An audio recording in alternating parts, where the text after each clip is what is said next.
Hello, everyone. We are live, and we're at a different time if you're watching live than we normally would be, because that's just the way it goes.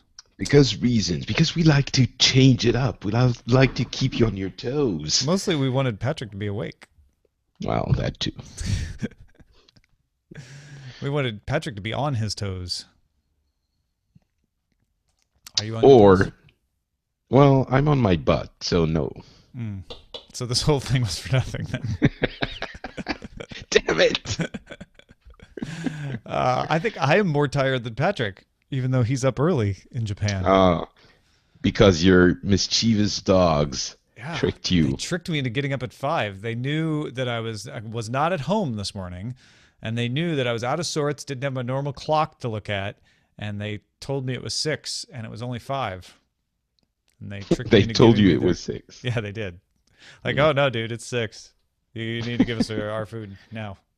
And you're awake, and you're like, really? Are you sure? Yeah, totally sure, totally sure. Come on.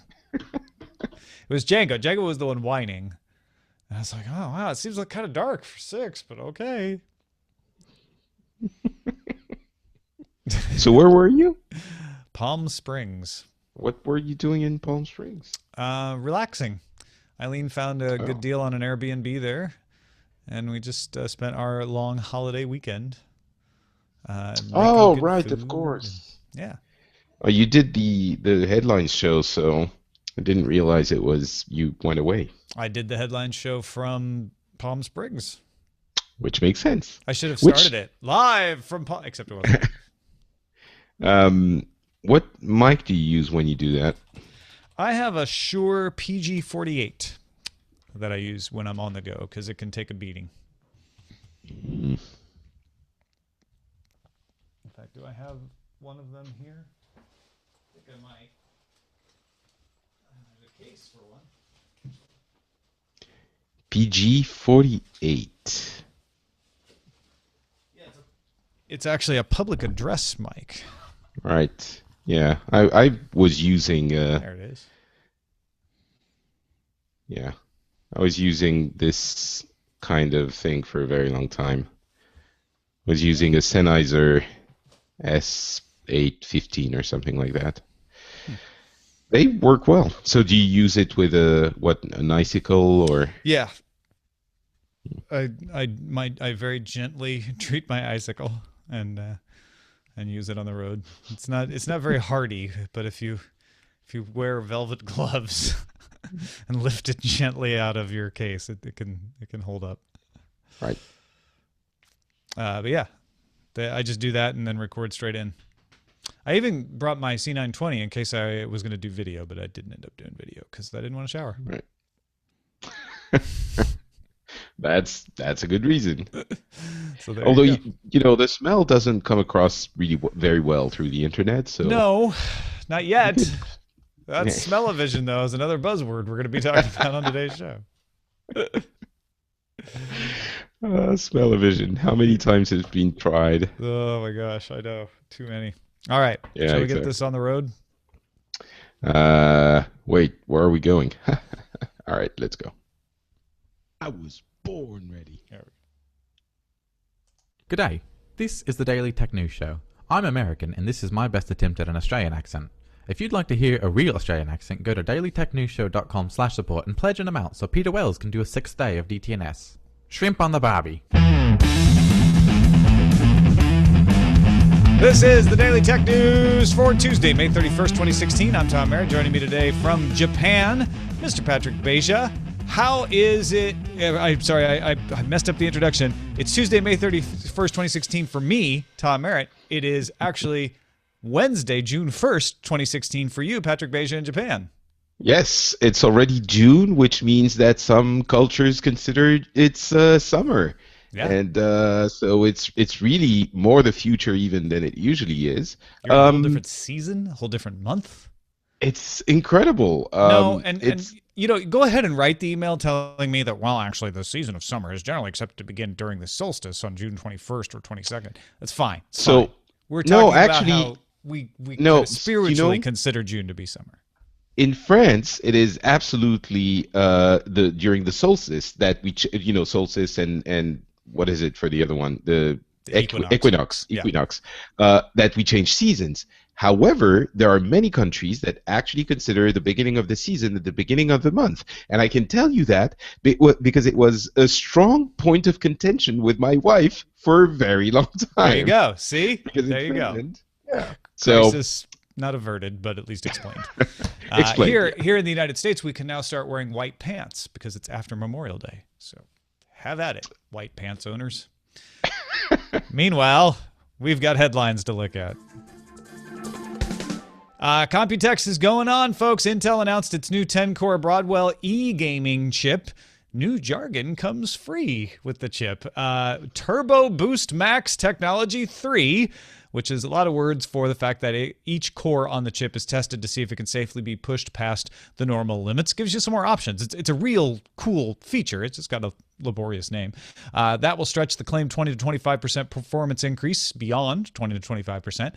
4 versions of the chip will be available, topping out with the 6950X at 3 gigahertz, 25 megabytes of onboard cache, DDR2400, Thunderbolt 3.0, and thermal design power of 140 watts, all for $1,723. That's just the chip, not the board. But you can save money on the board because not only the 6950X, but also the 6900X, the 6850X, and the 6800X are all drop-in replacements for the previous Haswell E chips, as long as the board vendor has the appropriate BIOS available for you to install. Yeah, so those are obviously the kind of thing that is not very useful for, well, I guess it's useful for a limited number of people. Usually, though, those kinds of chips pioneer techniques that are used later down the line in more affordable, reasonable types of chips. So, but yeah, these are not going to be sold. If you need essentially the power of a server in your gaming rig, then you must pay the $1,723 for the top of the line 6950X. Yeah, this is choosing to spend money in a lot of ways, but it is a legitimately powerful chip as well, even if it is ridiculously priced. Well, yeah, for that price, it better be. Yeah. If it wasn't, it would be a funny story. The European Commission Tuesday announced that Facebook, Twitter, Microsoft, and YouTube agreed to an EU code of conduct that requires them to review the majority of hateful content. The majority of is in quotes. That's exactly what is required. So the majority of hateful content online within 24 hours of being notified, and remove it if necessary. That's really important. The companies must also provide independent counter-narratives to hate speech and propaganda. They must promote that independent counter-narrative, which again, that's the quote, independent counter-narrative, and I don't think it's a lot more defined than that. No, I think the rough idea is somebody else is saying the opposite, so you promote that, right? But not right. That the companies make up their own stuff. Exactly, but we don't know where, like, who, how. So I have a lot of problems with this, with this code of conduct. I want to preface this by saying I completely understand that this is a huge problem, and even more so, I agree it is a huge problem. The hate speech online, and we have a culture where freedom of speech is counterbalanced by the restriction in certain conditions, for certain things, and hate speech is definitely one of those. However, we basically have already put in charge Google. We have put Google in charge of deciding. I overemphasize it a little bit, but what we can remember with the right to be forgotten, right? Google is in charge of seeing, evaluating the requests for the right to be forgotten and deciding whether or not they are valid, which to me sounds like the job of a court of law. And here we're sort of telling these big U.S. tech companies, and in Europe we often have problems with the foreign tech companies taking so much power in our daily lives, and we're asking them now to decide whether or not there's something we can say. And so there are many cases where it's going to be a very easy decision. But I'm really worried about the cases where it's not going to be an easy decision, where there are going to be fuzzy, you know, whether or not it is hate speech, or you get my meaning. And no, I do. In fact, in both cases, you can appeal the decisions. If you don't like what Google's doing, you can appeal it to a court of law. And in this case, if they took down something and you thought, wait a minute, that shouldn't be considered hate speech, you could appeal to a court of law. But you are putting the first line of enforcement in the hands of private companies to decide the right to be forgotten, you're right, but also in this case, what is considered propaganda, what is considered terrorism-inducing speech, what is considered hate speech. Set aside for the moment, the difficulty of deciding what exactly is hate speech, because we all know it when we see it, is not good enough to allow 50,000 different people to decide. And I pulled that number out of random air, but in other words, everybody has a different idea of where the border is. We all know, we could all probably agree on what is right dead center, like, yeah, okay, that's definitely hate speech. And we could argue whether that should be allowed. Some people in the United States feel that even hate speech should be allowed because speech is free and you can counteract it. It is unnerving to think that the government is delegating that kind of responsibility to Facebook, Twitter, and Microsoft, not for the taking down, but for the seeking out of it. Yeah, exactly. And requiring them to review. That suddenly they're not safe harbor anymore. Yeah, and to review and to remove, and just there's also a huge conversation to have about that independent counter narrative thing, which in principle, even having it is weird, and then deciding what it is, which one should be selected are the governments going to decide, okay, you can say this and that, use these and these, and so all of that is also a problem. But just to remind people of some of the edge cases, a couple of times a year, we have cases where Apple will remove an app from the App Store because it doesn't fit their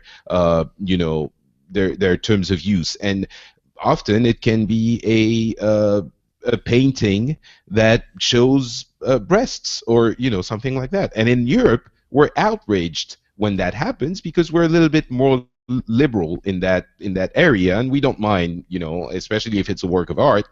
We really don't mind having it displayed for everyone to see. So yeah, just this could be its whole conversation. Sorry for making it a little bit long, but I'm very, and I'm of two minds. I understand the complexities of it, but yeah, it's a thorny issue. Well, and the reason they're doing this and requiring the review to be done by YouTube, Facebook, Twitter, and Microsoft is because if you have to go to a court, it takes a long time, and by then the damage is done. So if you want to try to get it squelched as fast as possible and also promote independent counter narratives, you have to put the power in the hands of the private companies. So it's and to be fair, the courts wouldn't have the manpower or the budgets to address all of those. It's thousands and thousands, I'm sure, in some instances. So. Periscope's rolling out its own new abuse reporting system along with an app update Tuesday. If one viewer reports a comment, it gets sent to 5 other randomly selected viewers that Periscope calls a flash jury. I assume that means that they are 5 alternate Earth people with the Speed Force. A jury of, no, it's a flash jury. So just random five other Periscope viewers get to review it. If 3 of those 5 members of the flash jury agree with the original report, then the commenter who made the offending remark gets a 1-minute timeout. Repeated offenders get muted for the remainder of the stream. Maybe that could be a solution to the previous discussion somehow. Well, and that is why I brought up the time. They're like, well, the courts can't do it. It's too slow. Periscope is saying, we're not even going to review it. We're just going to let the court of public opinion decide, because what's too slow with a Periscope live stream? Any time at all, because stuff just flies by. Which is why they say they're not going to ban people out forever. They're like, well, look, we're hoping to rehabilitate people and get people to realize that if they just keep spouting off stuff like this, they'll just keep getting muted. There are so many interesting things being done in that space. There's lots of things being tried by Riot Entertainment, of all companies, for their game League of Legends, which has a notoriously toxic community, and they're trying super interesting thing to try and curb that issue. So maybe there would be things to do, and maybe we're going to find solutions that satisfy everyone. Yeah. Atari has announced a partnership with French IoT company Sigfox to produce a line of Internet of Things connected devices that will roll out later this year. Sigfox specializes in IoT networking. Atari's press release said the initial product line will include categories such as home, pet, lifestyle, and safety. VentureBeat notes Sigfox's network currently runs in 18 countries and with around 7 million devices. I think this is getting a lot of buzz today because Atari, right? Like the VentureBeat article makes lots of jokes about Centipede and Dig Dug being implemented somehow in your Internet of Things devices around the house. But it could be a way of rejuvenating a brand. I mean, the Atari of today, as much as they would like to claim the legacy of the Atari of the 70s and 80s, is just a company that happens to have that name.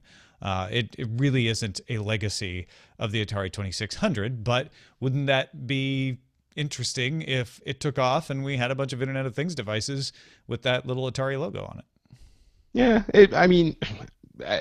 Yeah, I think my comments would be more about the interest of Internet of Things more than Atari, but exactly. Exactly. But it does show the power of the Atari brand. Still to this day, even though they haven't done anything spectacular for a long time. Duo Security released a report Tuesday that says Acer, Asus, Dell, HP, and Lenovo all ship computers with pre-installed software that contains at least one security vulnerability that would allow malware to run at the system level. That's around 38 million PCs shipped by those companies in the first quarter, according to IDC estimates. Most common bug was a lack of TLS encryption on updates from the PC makers, which would allow a man-in-the-middle attack. Duo found 12 bugs, half of them high-level bugs. Most have been fixed, though they did say Asus and Acer have yet to offer updates. And they said the safest thing for you to do in all of these cases is to just install a clean version of Windows without any of the vendor-provided software. In other news, water is wet, which is something that some, people might say. I think this. Yeah. Don't live with the bloatware is definitely a water is wet story. I think we all suspected there might be vulnerabilities, but this is the first time someone's did the homework to show it. Yeah, and this is a slightly more alarming level than I would have guessed. Yeah. Myspace has confirmed that a large set of stolen Myspace username and unsalted SHA-1 hashed passwords are being sold in an online forum. It appears to be around just 360 million accounts from before June 11, 2013. That date was when Myspace began double salting hashes. Myspace has invalidated the stolen passwords and is notifying the users. 360 million. If this is confirmed, it would be the biggest theft yet. That would be record-setting. And I think the insidious thing about this is most of the people who have their addresses in this account may not even pay attention to the email address they signed up for MySpace with. So even though MySpace tries to get in touch with them, they may never get the message, and yet they may also be recycling those passwords with other accounts. Exactly, yeah. That's the problem. I mean, hopefully from 2013, I'm hoping that those accounts weren't created around 2013, but rather, I don't know, 2006. And since then, people have started using more complex passwords. But if you haven't, and you remember opening a MySpace account in 2012, for example, for some unfathomable reason, look at your password. Yeah. Siren Labs launched its Android smartphone at an event in London. Siren has promised to build a phone that had, quote, the highest privacy settings, operated faster than any other phone, and built with the best materials from around the world. So, to that effect, it has partnered with Coolspan to integrate chip-to-chip 256-bit AES encryption, has a Snapdragon 810 processor, 24 bands of LTE, a 23.8 megapixel camera, and a 5.5-inch LED 2K screen. Goes on sale June 1st at Mayfair in London and June 30th at Harrods Knightsbridge for $13,800. Okay, so many questions. Is chip to chip yet another buzzword, or is that an actual thing It's technically? an actual thing, and it's often used in military spec and government spec encryption. I don't know who needs it at that price. I don't think it should cost that price. It would be a small number of people that really would see the benefit of it. But hey, if you're like, trust no one, man, I want all the protection I can get. Sure, chip to chip 256-bit AES encryption could be one element. I think it's And maybe overdoing it. It's certainly overcharging for it. don't you need the person you're sending the message or something to also have this specific phone, or at least have these standards, which are Well, rare? that's the thing. This is one tool in your encryption arsenal. It's not going to work for every situation. So yeah, if you're in an enterprise where everybody is buying Siren Labs phones for $13,800, then that's going to maximize the benefit you get from it. But this is a stunt. And honestly, what let me down is like, oh sure, chip to chip 256-bit encryption. Okay, what else? A 2K screen? A Snapdragon 810? Only 23.8 megapixels. I mean, if you're going to make me pay $13,800, give me a 100 megapixel sensor. I don't care if it's not that good. Just jack up the Put specs. put in all the numbers. Yes. Yeah. I think what they're trying to say is 4K screens aren't ready. We gave you the best possible screen, which is a 2K screen. You know, a 100 megapixel sensor wouldn't actually give you better pictures. So we gave you the optimal level. That seems to be their pitch. Yeah. Some people are going to have a use for it. Obviously, because I don't know this world as well as I should probably, what my mind goes to is whistleblowers and people like Edward Snowden who had to put together their own air gap computer and things, and maybe those can do the job. Although I'm not sure those whistleblowers would have enough money to pay that kind of thing. I feel like if you're really concerned about security, you look at the black phone, right? Exactly. You look at signal systems. This is for someone who wants to be able to say that they had enough money to spend $13,800 on a phone. Well, there you go. Problem solved. PayPal announced it will close operations in Turkey starting June 6th after being denied a license by the nation's financial regulator, the BDDK. New national regulations require PayPal to keep all Turkish users' information in Turkey. PayPal told TechCrunch it utilizes a global payments platform that operates across more than 200 markets rather than maintaining local payment platforms with dedicated technology infrastructure in any single country. Yeah, this is a disturbing trend that we're starting to see, which is countries, we had this in yesterday's headline show, Iran saying that now it will require messaging services to keep all user data within the country. Turkey saying all payment services now have to keep user data within the country. And it's easy to come from one side or the other and say, oh, well, it's just countries that are being dictatorial that are doing this, or to say, it's only countries worried about their privacy after all of the surveillance news that we've heard from Edward Snowden and others. Both of these things are true, but it is a threat to the way the internet works to say, oh, well, data has to be kept in these. I don't mean to use the word arbitrary to degrade nation states, but the borders of nations are not natural. There's no good technical reason to follow the border of a nation state. So from a technical standpoint, it is not optimal. It is an arbitrary border that you would follow. And that's why PayPal is saying, like, look, we don't maintain local payments platforms with a dedicated technology infrastructure in any single country because that doesn't work well. We're a global cloud-based system, and we want to take advantage of the internet, not break it up into small pieces. Yeah, and it's not just Turkey and Iran, as you said. There are companies putting their servers in Europe because of surveillance issues, which you mentioned.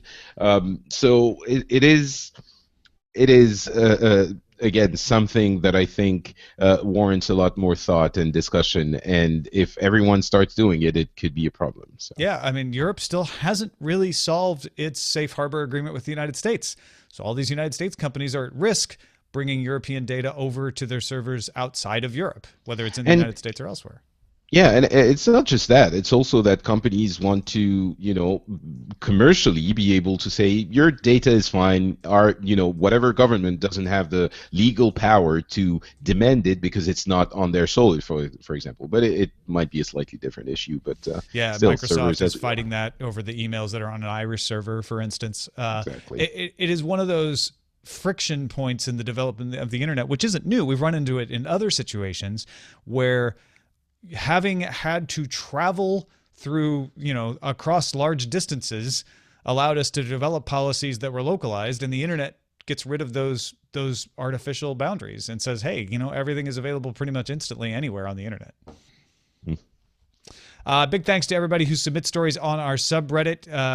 Strike It Rich 1, Steve I.O., Captain Kipper, Motang, PC Guy 8088, and more. In there submitting stories, you can submit stories too, or just vote, or do both at dailytechnewsshow.reddit.com. And that is a look at the headlines.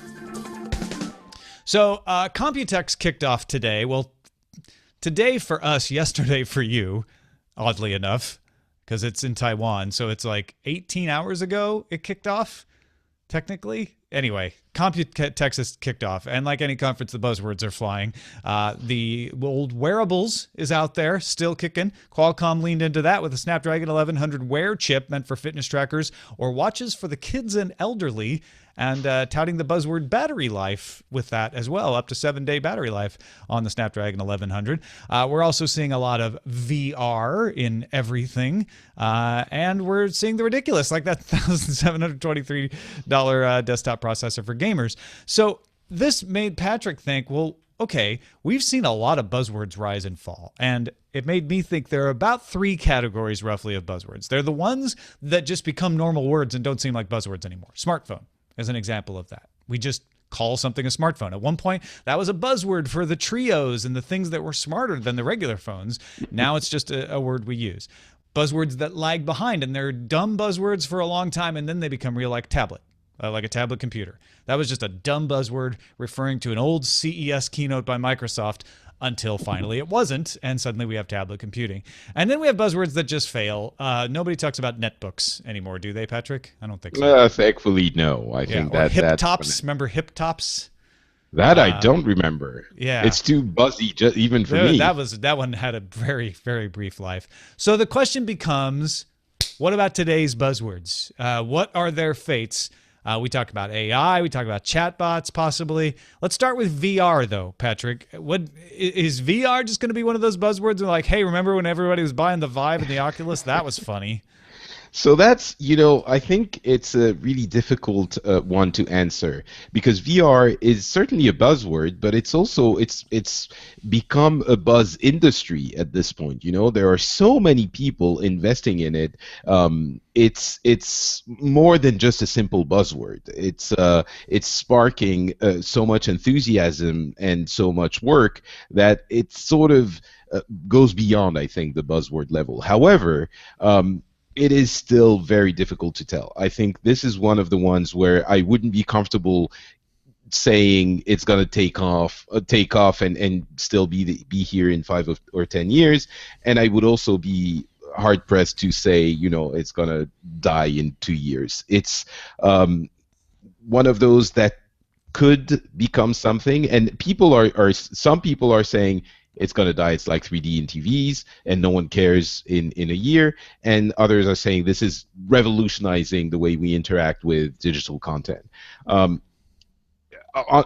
reality is it's too close to call now. We don't know. It's such a different type of interaction that we need to explore it before we can decide. So here's my guess. I'm going to say VR will continue, but it won't. It will start to apply to the wrong thing. We'll start to use it the way drone applies to quadcopters and UAVs of all kinds, even if they're not drones.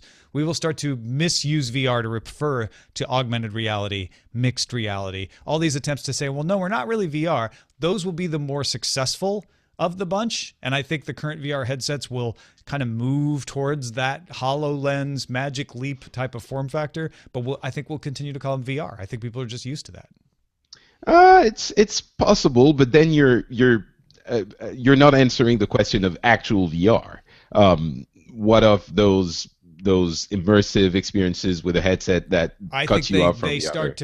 they start to move towards the augmented reality form factor as we see those become more ready for consumption. You're one of those people. You're an AR-er. See, you're one of the people keep calling it VR because right. But, yeah, but I don't think AR is anywhere near ready, and I don't think they're going to merge. I think those are two very different things. But all right, let's talk about AI, artificial intelligence, or machine learning, or deep learning. Again, another situation where the buzzwords. This is why we talk buzzwords versus category. Ian rightly pointed out, he's like, netbooks was just a failed category. It wasn't a buzzword, but people were using netbook like, oh, we're netbook friendly, we're netbook forward. They use the category names as buzzwords, and I think this is a particular case of that. AI just covers the umbrella. What is AI going to end up being? So this one is interesting because actually I'm gonna short circuit your plan a little bit, because I'm gonna argue that AI and machine learning and chatbots and all of those are actually facets of the same thing, which is just AI, right? And I think this one is a little bit easier. I would venture a prediction here, and I think those are absolutely here to stay.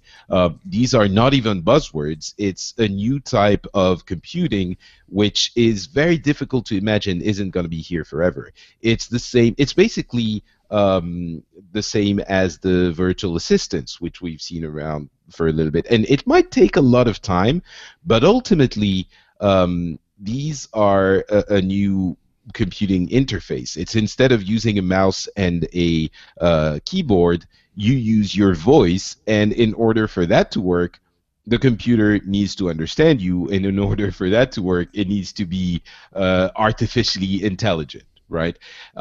And so I really think that those are manifesting themselves in very different way, and lots of different technologies are converging to make it possible. But that I don't see going away anytime soon. Like anyone, when you believe in the technology, you start to say it's not a buzzword because that sounds like it's denigrating. But I think AI is a buzzword, and AI is much more complicated than just the buzzword AI. There's all different implementations of artificial intelligence. Some things which aren't actually artificially intelligent get lumped in under there because they are, beyond the normal capabilities of simply following a logic tree. So, the fact that we're teaching them games and everything is fine, but I think it's going to be more practical usage, and that's why I think you're right about chatbots. Chatbots are using this kind of learning, this kind of deep learning, to be able to assist us. I think we're still a ways down the road from what this will end up being. I think chatbots will stick around for a while. I think AI will always be this umbrella term. I think there's still some other product and some other buzzword to apply to that name that's yet to come. And you can see the dim outline of it with the Amazon Echo and now the Google Home and Siri and Cortana and Viv. But none of those are it yet. I think we're circling around that one still. So do you think that ultimately those are going to end up turning into forms of computers that can assist us through conversational interfaces? I wouldn't say are we actually basically no. So, well, anything is a computer, but I mean, the ultimate question is: are we going to get Are we going to get the movie Her somehow into reality? I don't know if you've seen it, but it's basically ultimate Siri, ultimate AI. I think we need to be careful about it. Yes, and I've seen the movie. That Her ended up sounding like Scarlett Johansson, and it ultimately just going off to be by herself, right? Rather than ruining our lives like in Terminator.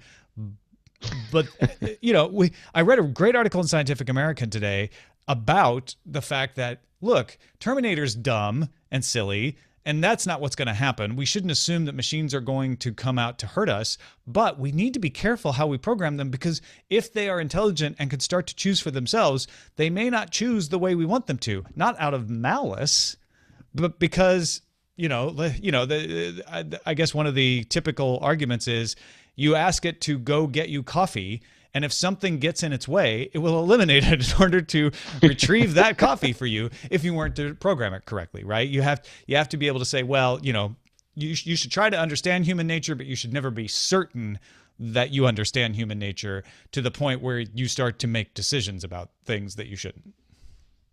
Right. So the three laws of robotic are important. Three laws of robotics but don't apply, but there are three other laws that are pretty good there. Three laws of robotics cause their own problems. There's like whole dissertations about that. That's true. But you didn't answer the question, though. You sort of circumnavigated around it, and you didn't say whether or not we are going to get that kind. Are we going to get intelligent? Yeah, that application that will be like her. I think could happen. Yeah. At some point, whether it will actually have that kind of consciousness and lead to what happens at the end of that movie. No, of course. Yeah, that's not what I'm talking about. But the early capabilities of it, sure, I think that's possible. Maybe basically maybe what 10 I'm years asking away. is, what I'm asking is, are those Siri and Google Assistant and Cortana and going to be Alexa voiced by Scarlett Johansson? Yes, eventually, Patrick, they'll have to be. Excellent. Then I'm happy about all of it. So I guess our conclusion is the one that we think is here to stay and isn't the buzzword is AI. If you encompass all of those chatbot and machine learning. I mean, I'd still say they're all buzzwords, whether they're here to stay or not. I think smart home was a buzzword for a long time. But I think AI will eventually become mainstream, even if it gets replaced by a different name. Potentially. Yeah. But let us know what you think. Smart home, phablet, darknet, Bitcoin. Which ones do you think are flash in the pans and which ones will become mainstream? Let us know. Feedback at dailytechnewsshow.com. Got our pick of the day from Andy in bright and sunny Michigan.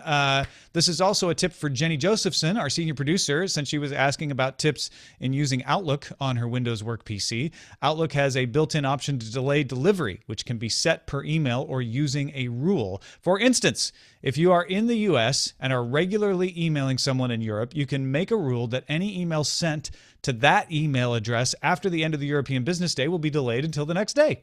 You could also make a rule that all outgoing email is delayed 5 minutes so that when you hit send and realize you said something stupid, you can go into the outbox and stop the email from sending. He's got a link to the knowledge base article about those features. It's more of a tip of the day than a pick of the day, I guess, but he's saying, hey, Outlook can do a lot of this stuff for you. Yeah, I used to when I was using Gmail a lot, as I always am, and they have the cancel sending feature. So when I started working in an actual company a few years ago, I immediately applied the delayed delivery option to Outlook, just in case, the 5 minutes. The sending for the other day is another issue altogether, but 5 minutes is always a good thing to have.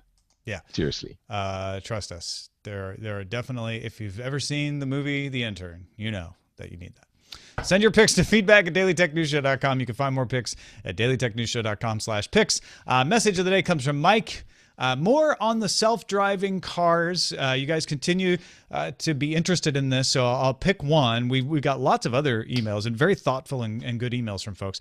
Mike says, in addition to the unconventional parking scenarios, I think the rational need and desire for controls in self-driving cars boils down to the scenarios when the car doesn't know what to do. In these situations, I would imagine that the car would stop and signal for attention. If you have a robotic vacuum cleaner, you know what I mean. At that point, the driver would actually drive the car to a location where the automated system could take over again. This could be as punctuated as dealing with a specific obstacle or as prolonged as driving in bad weather or on snow-covered streets. Yeah, as you know, my wife is Finnish. I spend a lot of my time in Finland now, so that snow-covered streets issue comes up every time we talk about self-driving cars, and absolutely, for some cases, it's going to be very far away. But I think the thing is, everyone understands we're going to have we're not going to take the wheel away for a long time. But at some point, hopefully, I think self-driving cars, the fantasy is that you don't even have a wheel anymore. You're just having fun and that's still ways away. Well, and here's the thing. I think I am guilty of this. And again, Scientific American had an article about this same thing, so I'm relying on them a little bit today. We mix autonomous, self-driving, and driverless as if they were one technology that we will eventually get. They are more than that. This article proposes 4 different ones, but there are multiple versions of this. We will have limited driverless cars within 5 years on certain stretches of well-mapped highway for certain uses. So maybe convoying trucks, etc., or on campuses where there's limited traffic and it's very easy to know, like, I need to get from this point to this point, for campus shuttles or things like that. When we get like self-driving cars that we can just jump in and say, take me to Ralph's, and it knows where the Ralph's you like to go is and all of that. That might be 20, 40, 75 years down the road before that is universally available. So, I'm going to try to be better about differentiating and saying, yeah, there's certain autonomous features that are coming to cars right now. And those are going to continue to progress. But the ultimate, like, driverless car that has nobody in it but me and can just do it all on its own, that's probably not going to happen in my lifetime. I would even argue it's a gamut. It's really hard even to, and today we have cars that do some of this, right? Some of them park themselves, some of them will drive on the highway alone, in cruise control with lane correction things. So we already have the beginnings of the self-driving cars today. So yeah. And it won't be a linear progression. Even though there is a gamut, there will be certain situations that can use more advanced technologies because of the limited situation faster than we'll be able to just on our public streets say, okay, now we can have driverless cars. Big thanks to Patrick Beja for getting up early. We've only got one more week. We're going to make you get up super early, and then you're back in Europe on regular time again. So this has been fun, though. Today, it's just relatively early. Next week is going to be a little bit more early. Like waking up at 4:30 is going to be a little bit hard. We're just trying to help get you back on Europe time before you head home. That's all. Thank you very much. Thank you. What do you got going on, though? You have not stopped doing your shows while you've been in Japan. Oh no, I've actually done probably more than I usually do. I'm not Patrick on Twitter and Facebook, of course, but if you're interested in the shows I do, I would recommend. The Phileas Club, of course, is always going, and last episode was super fun. We had discussions about some crazy things happening in France with protests about bunch of stuff, and basically it led us to a really interesting discussion about the nature of democracy. And in more playful news, a lot of people are apparently playing Overwatch nowadays. If you're interested in that game, if you want to learn more and you like podcasts, you might want to check out Overwatchers, which is you're looking around, Tom. I'm guessing might be a Soldier 76 back there. That's all. Oh, there you go. So yeah, Overwatchers, which I do at amove.tv, is a show all about Overwatch. So go check it out at amove.tv. Overwatchers is the show you want.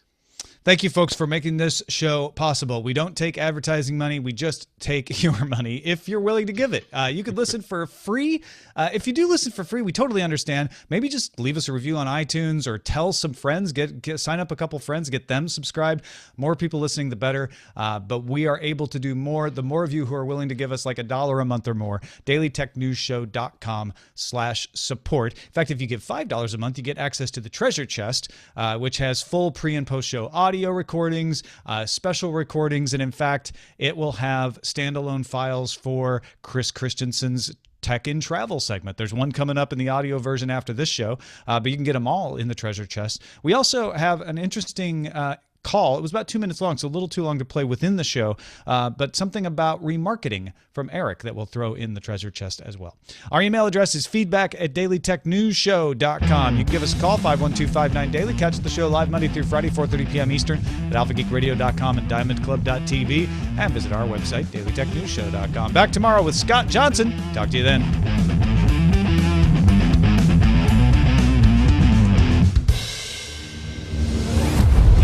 Part of the Frog Pants Network. Get more at frogpants.com. Diamond Club hopes you have enjoyed this program.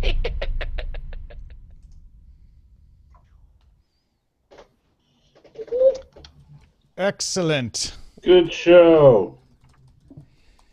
Apparently Ellie's happy, so we're happy. Yes. Well, I can't turn on my camera because she just had explosive diarrhea, so... I am shirtless because said explosive diarrhea. Oh, lovely. I'm sorry, man. No worries. But let's go through titles. Yay! That's less disgusting. Put in all the numbers. Hate the hate. It's bloatware under the bridge, which is pretty funny. Jury bloatware force. under the bridge. Actually, I like jury force, but if it was a Justin Day, it would make it even more funny. Jury in a flash. Change your MySpace password. Who are we kidding? That's pretty funny. Your privacy costs $14,000.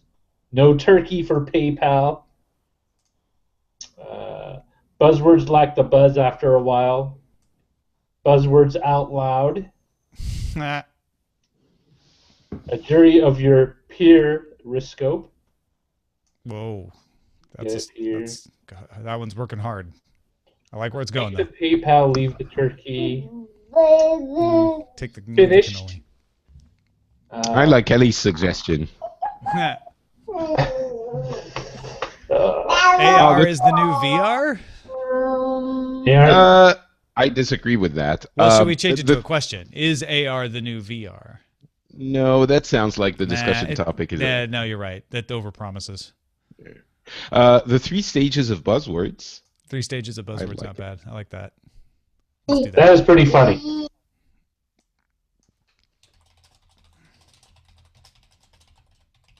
Yay! Hey, Done. Skin from Chicago.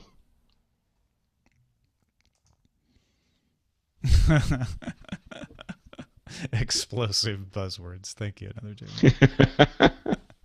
That only works if you've heard the post show, though. Yes, I love the, as Tantagosa says, I love these little after show chats.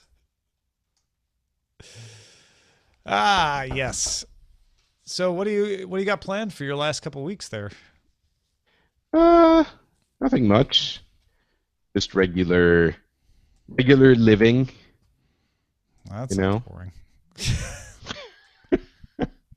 I apologize. No, I'm just kidding.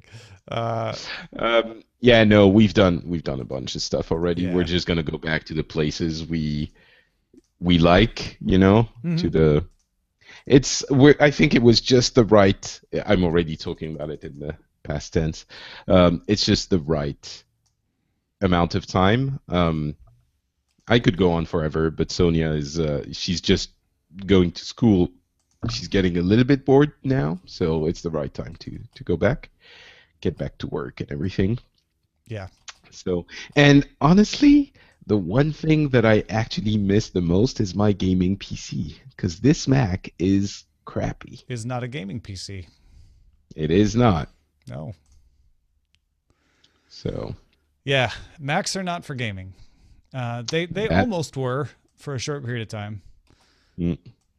I'm sort of hoping that the ones they're going to announce in the fall, I'm hoping they have an option to even on the 13-inch to have a discrete graphics card. Yeah, I would like that as well. Even if it's not a gaming graphics card, just give me a real graphics card, man. Yeah, exactly. Don't you have a 15-inch though? Yeah, I do. For that. Oh, so then you do have. Oh, for that reason. Okay. Yeah. Yeah. So I was thinking, because I really like the Mac for work, stuff, but I was thinking maybe if I'm traveling so much, it might be worth getting a 15-inch, but then it's so big. It's too big, isn't it? It's not really that bad. 17 is way too big. Yeah. But I like having the extra screen space, and it doesn't add a significant amount of weight. So. Yeah. Okay. Are you looking to get a Mac? I mean, sorry, I just came in, but a MacBook, or do you want a PCs? Would you go with a PC if it had the form factor? I'm not. So I like also having a Mac, and it's easier to maintain, I find. But the problem I have with PCs is that if you want one that has a discrete graphics card, you're going to end up having a huge power brick, and that might sound like something silly, but I want the the laptop to be as portable as possible, and the power brick is a deal breaker. Yeah, I mean that's where on the side. If you have to supply the juice from somewhere if you're going to get a really powerful discrete GPU.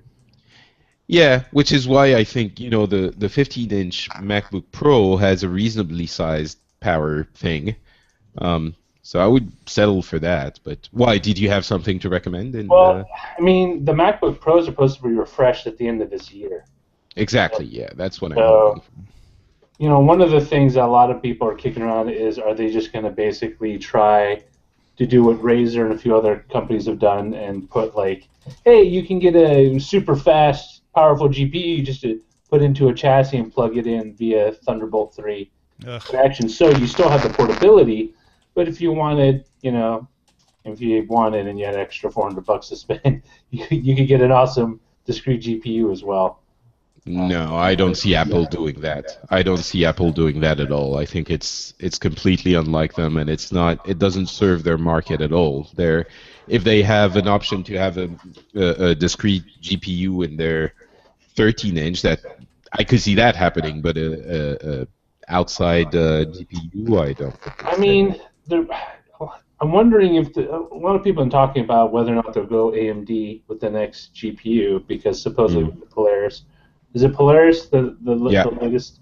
Yeah, it's Polaris, and given the amount of marketing parties they've been doing, I'm guessing it's not doing the job, and they're obscuring the... But anyway, sorry, keep going. I mean, the trick is also you're not going to scorch someone's legs or the tabletop or something trying to get the performance to temperature ratio down, so you can do things reasonably quick without necessarily having this amount of heat that we get. I mean, my 13-inch MacBook Pro from 2012, even when I run the show, gets super hot. Yeah. Like on the bottom of it, and having a nice aluminum case conducts the heat just that much better to whatever surface it's sitting on. I don't know. I mean, I really like it, but at the same time, I wish it just had a little more oomph to it. Yeah. I'm hearing Patrick echo from your end, Roger, I think. Sorry. Blame it on the baby. Blame it on the baby. Blame it on the baby. I'm exporting. I hope that they're wrong about the new MacBook Pros coming out at the end of the year, because I don't think I can last very much longer with this broken screen, which I guess means I'll have to pay the $300 to get the parts to fix it. Yeah, I don't think... I mean, they would... I don't see them announcing them. If they have that weird OLED function key row... Did you see that rumor? Yeah, I saw the rumor. I don't think they would just refresh it. I think they would need an announcement, and that would mean September at the earliest. Oh, you mean you don't think they would announce it at WWDC? Oh, well, they could, but I don't think that's the rumor currently.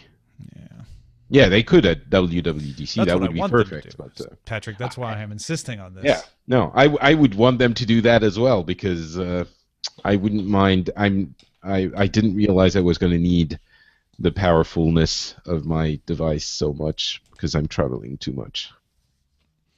I mean, I could just not use OS X for a lot of the stuff, but it does work nicely for audio recording. Yeah, it's just, I find that I really love my PC, but for some reason I don't. Honestly, if I'm being honest, all right, let's be honest. All right, TBH. I don't really know why I like the Mac for my laptop so much. I'm not sure. You think it's psychological? I don't think it's psychological. I just think I can't put my finger on it. Yeah. It feels easier to... It's less of a hassle. With my PC, I'm always hassling something. Maybe the chat room can help me understand. It's not that things go wrong more often on Windows. It's that you have to tweak things a little more often. And I think that is the same difference between Android and iOS. And I think it's simply a function of when you give the user more control, there's going to be more situations where the user has to intervene. And so it's the trade-off of, I love Windows when it's like, oh, I can set this up exactly the way I want it. But I hate Windows when it's like, why isn't this working? Oh, because I forgot to change this setting and this registry and this and that. And so it's both a blessing and a curse. That's my theory anyway. But in theory, your Windows device, you set it up, and once it's set up, you don't have to change anything. That is so not true. Yeah, exactly. Whereas, and it's not like OS X doesn't have little tweaks and things that I have to track down. It doesn't seem to happen as often. And again, maybe that's perception. But what I will say is my other perception is that OS X will not let me do things that I want to do quite often. Yeah, I feel like you're sort of automatically mentioning this to stave off the people who would say it. No, this is honestly just what I feel. This is how I feel I use both every day. No, I understand, and I'm not saying it's not true. It's just in this conversation now, it's about why is this, perception happening, not why is it one better than the other. I think it's the control. Like you can have fewer things unexpectedly go wrong when you don't give people as much control. That's my guess. Yeah, and I found that I've started adding a few little pieces of software here and there on Mac OS. Like there's this piece of thing that unlocks the Mac when I'm close to it with the iPhone and stuff like that. And those are the ones that are giving me headaches. Not because they're not working, it's just that, but then, I'm not using it anymore, so I have to close this thing, but I should uninstall it, and then because the system is not designed to work around that exactly case study. Yeah. So anyway, bottom line is, for the laptop, I'm happy with the Mac, and I would love for them to announce a new one with graphics cards. You want a 13-inch though, huh? Yeah, I'd rather stay on the 13-inch. It's just more portable, but I'm considering going 15. I'm even considering buying a PC, but is it because I'm fatter than you? Is that why I need the 15-inch? I think you're slimmer than me, actually. I don't think so. The camera is very slimming. No, it's not. Yeah. I feel like we lost Roger. I think explosive diarrhea is what lost him to us. I feel bad. The chat room is asking how's Linux for creating podcasts. If you're talking about fiddling, I think Linux would be a little bit too fiddly. But I don't think so. The flexibility of Windows and even more so Mac OS, I think, isn't really matched with either. Someone mentioned Chromebook. Obviously, that would be the issue. I can't produce podcasts with a Chromebook. Are designed for totally different use cases. The fact of the matter is, when I use Windows versus OS X, honestly, the one big thing that I miss is a script that Allison Sheridan's friend Dorothy wrote that allows me to just batch copy the titles and links from a set of tabs in such a way that I can just paste them right into the Google spreadsheet. And I have not been able to replicate that on Windows. It should be able to be replicated on Windows, but it's a little more difficult to do for some reason. So anyway, otherwise, it really isn't that different. Like the large majority of what I do is in a browser anyway. So if I'm running Chrome on Windows, I'm running Chrome on OS X, it doesn't really matter. And you don't record straight from the Hangout or Skype conversation, do you? You export? I use Audio Hijack to record the show, but yeah, I could get similar programs, or even it's a little bit easier to handle the sound cards sometimes, depending on what sound card you have in Windows. Yeah, you can pipe it right into Audacity. Yeah, I've started since I've been using Voicemeeter. Then yes, it is easy to do. But you use Voicemeeter on Windows? Yeah. I think it's a little bit complicated for what it is. I wish it was a little bit more like Audio Hijack that I've been using since I've been in Japan, but it's super powerful. Yeah. As often is. And then there's better video streaming stuff, like OBS and. Oh, OBS is on Mac? I guess that's true. Yeah. Everybody who uses OBS, I feel like, well, I guess Scott doesn't. But most of the people I know use it on Windows for some reason. Oh, well, because they're gamers and Yeah. for Well, when there you you're go. a gamer. That's why. Yeah. And they need that $1,723 chipset and a 1080 GPU from NVIDIA.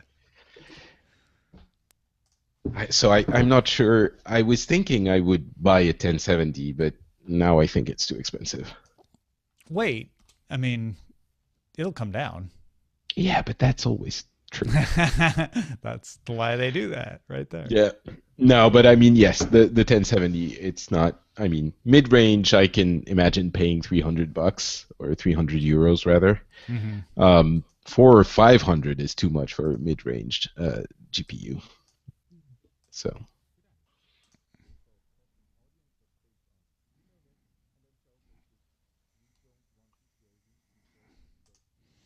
All right. I have published the show, I believe successfully. So thank you everyone for watching. And we will see you at the regular time with Patrick, even sleepier, next week, unfortunately. So be kind. And of course, we'll be at the regular time tomorrow with Scott Johnson. Talk to you then.